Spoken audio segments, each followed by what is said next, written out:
இந்த மொழி உணர்வை, இன உணர்வை, இந்தி ஆதிக்க எதிர்ப்பு உணர்வை இந்த மண்ணில் திராவிட இயக்கங்கள் தான் விதைத்தன, பெரியார் இயக்கங்கள் தான் விதைத்தன என்பதை நாம் நன்றி பெருக்கோடு எண்ணி பார்க்க வேண்டும். இது எப்படி தமிழ் தேசியத்திற்கு விரோதமாக இருக்க முடியும்? இப்படியெல்லாம் போராடாமல் எப்படி இந்த தமிழை காப்பாற்ற முடிந்தது? பெரியார் தொடங்கி வைத்த போராட்டம் அது. பெரியார் மட்டும்தான் செய்தாரா என்ற கேள்வி சில பேர் எழுப்புகிறார்கள். அப்படி பார்த்தால் நாம் ஈழ விடுதலைக்காக அண்ணன் பிரபாகரன் மட்டும் போராடவில்லை. ஆனால் பிரபாகரனை மட்டும்தான் நாம் உயர்த்தி பிடிக்கிறோம். அதுதான் வரலாறு. பிரபாகரன் அவர்களுக்கு முன்பே பல போராளிகள், அவருக்கே தலைமை தாங்கிய போராளிகள் உண்டு. ஆனால் அவர்களெல்லாம் நாம் இங்கே நினைவு கூறுவதில்லை. அதே விடுதலை புலிகள் இயக்கத்திலே கூட அண்ணன் பிரபாகரனைப் போல பல தளபதிகள் வழிநடத்தி இருக்கிறார்கள், அந்த போராட்டங்களை முன்னெடுத்து இருக்கிறார்கள். ஆனால் நாம் அண்ணன் பிரபாகரன் அவர்களை மட்டும்தான் பேசுகிறோம். அதுபோலத்தான் மொழி காப்பு போராட்டம், இந்தி எதிர்ப்பு போராட்டம் எதுவாக இருந்தாலும் அந்த போராட்ட களத்தில் பலர் பங்கேற்றிருந்தாலும் ஆளுமை மிக்க தலைமை என்று வருகிற போது தந்தை பெரியாரைத்தான் நாம் ஒரு அடையாளமாக முன்னிறுத்துகிறோம். பெரியார் 3ஆம் வகுப்பு கூட படிக்காதவர். பேரறிஞர் அண்ணா MA வரையில் படித்தவர், பல்கலைக்கழகத்தில் படித்தவர். ஆனால் அவர் சொன்னார், எனக்கு தலைவர் தந்தை பெரியார் என்று சொன்னார். இது வெறும் தமிழருக்கு எதிரான சிந்தனையில் இருந்து சொல்லப்பட்டதல்ல. தமிழுக்காக, தமிழ் தேசியத்திற்காக பெரியார் ஆற்றிய பங்களிப்பை பேரறிஞர் அண்ணா அங்கீகரித்தார் என்பதை நாம் முதலில் புரிந்து கொள்ள வேண்டும். அண்ணா என்ற ஒரு ஆளுமை உருவாகாமல் இருந்திருந்தால் பெரியாரின் தியாகம் முற்றாக மறைக்கப்பட்டிருக்கும். அண்ணா என்கிற ஒரு ஆளுமை திமுக என்கிற ஒரு இயக்கத்தை உருவாக்காமல் இருந்திருந்தால் பெரியார் அரசியல் இங்கே நீர்த்து போயிருக்கும், பேசுவதற்கு ஆள் இருந்திருக்காது. திமுக என்கிற ஒரு இயக்கம் ஆட்சி பொறுப்பில் அமராமல் இருந்திருந்தால் இந்த உணர்வுகள் எப்போதே மாய்ந்து போயிருக்கும். நாம் எல்லாம் இந்தி பேசக்கூடியவர்களாக மாறியிருப்போம். வடவர்களை தூக்கி தோளில் வைத்து கொண்டாடக்கூடியவர்களாக மாறியிருப்போம். இதில் எத்தனையோ பல தமிழ் அறிஞர்களின் பங்களிப்பு இருக்கிறது.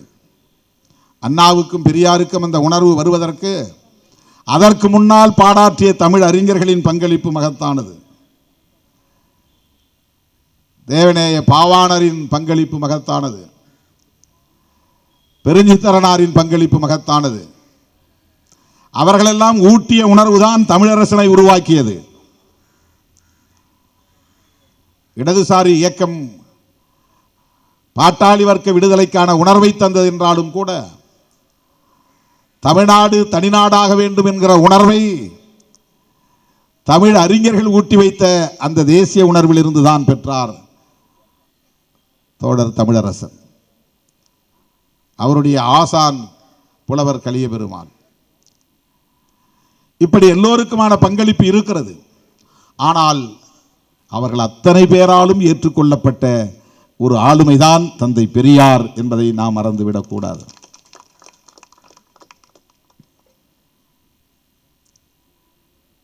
இன்றைக்கு நாம் ஏன்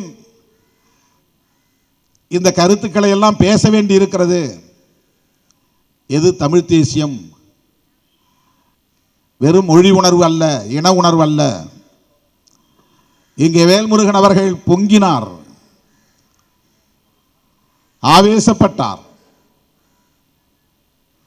அவருக்கு இந்த ஆவேச உணர்வை தந்ததும் திராவிட இயக்கம்தான் என்பதை நாம் மறந்துவிடக் கூடாது. இந்த பார்வையை தந்தது பெரியார் இயக்கம்தான் என்பதை மறந்துவிடக் கூடாது. திமுகவையும் கேள்வி கேட்கிற துணிச்சலை தந்தது பெரியார் இயக்கம்தான், பெரியார் அரசியல் தான் என்பதை மறந்துவிடக் கூடாது. அதுதான் அடிப்படையானது. நமக்குள் நாம் சுய விமர்சனம் செய்து கொள்வது ஒன்றும் தவறில்லை. திராவிட முன்னேற்ற கழகத்தின் தலைமையிலான அரசு இதையெல்லாம் கவனிக்க வேண்டும். தமிழர்களுக்கான இறையாண்மையை பாதுகாக்க வேண்டும். வட இந்தியர்களின் ஆக்கிரமிப்பு அதிகரித்துக் கொண்டிருக்கிறது. எல்லா தளங்களிலும் அவர்களின் கொட்டம் தலைவிரித்தாடுகிறது. நாம் எச்சரிக்கையாக இருக்க வேண்டும் என்கிற இடித்துரைத்தல் அது எதிர்மறையான விமர்சனம் அல்ல. அது தோழமையோடு சுட்டி காட்டுகிற இடித்துரைக்கும் ஒரு சுய விமர்சனம். அது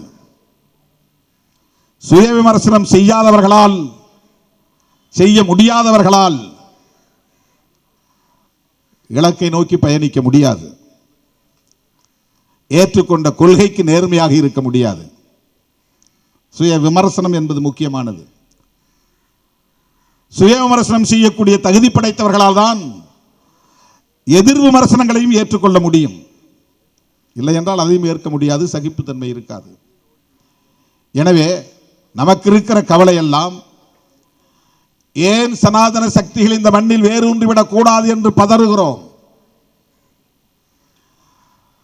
அண்ணன் தளபதி ஸ்டாலின் அவர்களின் தலைமையில் இருக்கிற ஆட்சியிலேயே நமக்கு இவ்வளவு சிக்கல்கள் இருக்கின்றன, நெருக்கடிகள் இருக்கின்றன என்றால், அப்பட்டமான சனாதனிகளின் ஆட்சி இங்கே மலர்ந்தால் என்ன ஆகும்? அவர்களை எப்படி எதிர்த்து நாம் போரிட முடியும்? எப்படி அவற்றையெல்லாம் தடுக்க முடியும்? அதிகார வர்க்கத்திற்குள்ளே அந்த ஊடுருவல் இருக்கிறது என்பதை மறுக்க முடியாது. அந்த சனாதன உணர்வுள்ளவர்களின் ஆதரவாளர்கள் இங்கே பெருவாரியாக மாறி வருகிறார்கள் என்பதை மறுக்க முடியாது. அதற்காகத்தான் RN ரவி போன்றவர்களை கொண்டு வந்து இங்கே நியமனம் செய்திருக்கிறார்கள், அமர்த்தி இருக்கிறார்கள். வெறும் அலங்கார பதவி என்கிற அடிப்படையிலே வயதான காலத்தில் கொஞ்ச நாள் நீங்கள் அதிகாரத்தை நுகர்ந்து சுவைத்து மகிழ்ந்திருங்கள் என்றெல்லாம் RN ரவியை கொண்டு வந்து இங்கே அமர வைக்கவில்லை. RN ரவி அப்படிப்பட்ட ஆள் அல்ல. வெறும் அதிகார நுகர்வுக்காக பொறுப்பிலே இருக்கிற ஆள் அல்ல. வயதான காலத்திலே, மூத்த வயதிலே பவர் என்ஜாய் பண்ணுவோம் என்கிற அடிப்படையிலே வந்த ஆள் கிடையாது. கடைசி மூச்சு வரையில் கொள்கையை நிலைநாட்டுவதிலே வெறிகொண்ட நபர்களுள் அவரும் ஒருவர். அந்த வேட்கை அவரிடத்திலே உண்டு. அப்படிப்பட்ட பாசறையிலே வளர்ந்தவர். இந்தியாவிலே, தமிழ்நாட்டில் மட்டும்தான் அவர்களின் ஜம்பம் பலிக்கவில்லை. அதனால்தான் நாம் இதை பெரியார் மண் என்கிறோம்.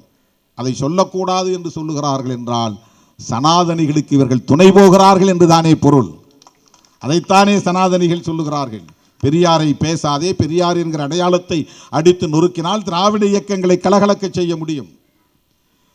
இதை எதிர்த்து நாம் பேசுகிற போது திராவிட இயக்கங்களுக்கு அல்லது திமுகவுக்கு ஆதரவாக பேசுகிறோம் என்று புரிந்து கொண்டு, ஏதோ திராவிட முன்னேற்ற கழகத்திற்கு திருமாவளவன் முட்டு கொடுக்கிறான் 2 சீட்டுக்காக என்று சில அற்பர்கள், அரசியல் புரியாத அற்பர்கள் விமர்சிக்கிறார்கள். செய்திகளை உடனுக்குடன் தெரிந்து கொள்ள கீழ்கண்ட கேபிள் மற்றும் DTH நெட்வொர்க்குகளில் எம்நாடு செய்தி தொலைக்காட்சியை காணுங்கள். பாதகம் செய்பவரை கண்டால் நாம் பயம் கொள்ளலாகாது பாப்பா. மோதி மிதித்து விடு பாப்பா, அவர் முகத்தில் உமிழ்ந்து விடு பாப்பா. அண்மை செய்திகளை உடனுக்குடன் தெரிந்து கொள்ள இணைந்திருங்கள் எம்நாடு தொலைக்காட்சியுடன்.